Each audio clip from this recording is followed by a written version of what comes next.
Ayan, good morning, magandang araw mga ka-art TV tips.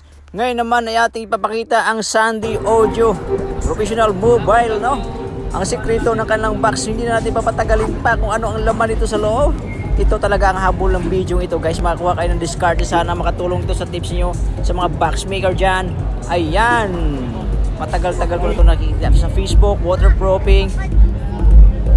So ayun, wala nang paligoy-ligoy pa, sipatin nyo, guys. Ayan, yan yung subwoofer ni Sandy, no? Yung waterproofing, tapos dyan ipapasok yung line array. Sinilip ko talaga yan, guys, dahil gusto kong gawin yan noon pa man, pero hindi ko alam paano diskarte ng style. Ngayon nakita natin ay mayroon nating idea. O, diba? Napakalupit. Kung nagustuhan mo ang video ito, guys, pakiclick ang subscribe button at pakiclick ang bell button all para ma-notify kayo sa sunod kong mga videos. Abangan nyo, guys, sa mga bagong amplifier ni Sakura. Mayroon pang Lexus, ito Sondra pa, guys. I-review natin, full review, kasi binigyan tayo ng pagkakataong buksan yon. At tingnan ang mga parts dito sa loob. Kasunod na dito, guys, ang mga new amplifier na yung inaantay. Ito yung mga monitor ni Sandy, no? Sobrang ganda rin. Alam mo si Sandy, guys, sa totoo lang, believe ako sa line array nito kung ibabaw mid-high. Pang outdoor, pang probinsya talaga siya, guys, kasi sobrang sipang-sipa yung mid-high dito, yung line array niya. Kasi nandun ako.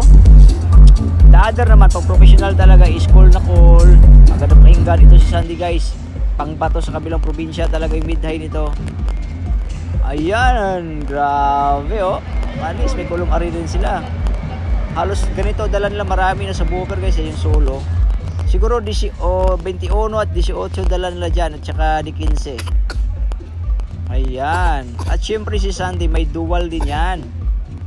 Grabe, pinaulit-ulit ko talagang silipin. Ito malaki-laking box to, guys, oh. Kasi nakita agad sa ating camera. Talagang tinagalan ko yan, guys, para makakuha tayo ng diskarte. Kasi tipid siya isang box, tatlo ang laman, kasi nga dalawang mid-high, lagay mo dyan line array sa lalim. O, diba? Tapos ito, patong mo lang dyan. O, diba? Sulit na sulit. 4 na piraso, single lang yan. At yun na kanyang dual line array sa taas, mayroon din patayo at may pahiga. Diba? Oh my God. Oh, ito yung dual na, guys, na bumabayo din dun sa shootout sa labas. Tsaka ang lalakas ng mga line array nung shootout, yung mga sub nila, talagang ramdam mo yung palo ng bass na suppas ba, pang concert talaga ba. Wow, meron din pa lang dito si Sandy, oh. Mga product nila maganda, pero more on speaker talaga sila. Grabe, oh, may mixer din sila, oh. Yan. Short video lang to, guys. Pinadaanan ko lang yung booth ni Sandy doon sa World Trade Center Manila, Music Manila Expo 2024. Ganda rin ng wireless mic nila, oh. Oh, tingnan nyo naman yan, equalizer. Ano yung ilalim, oh? Power amp per channel, oh. Class D, diba? So wala tayong pricing dyan. Potatoes, may bago din silang labas sa power amp. Sandy rin. Ayan, hindi natin alam yung RMS nyan. So, bisita na lang kayo sa Sandy Store or Facebook page sila. Diyan lang naman yung makikita. Inquire na lang kayo doon. Importante, nakita nyo kung nagustuhan nyo ang appearance, i-PM kayo sa kanila. Ganun lang naman ang diskarte, guys, ang purpose ng video to, para makita nyo ang kanilang mga produkto. So, tsamba lang natin kung may price list. Tsaka meron din silang mga voice coil.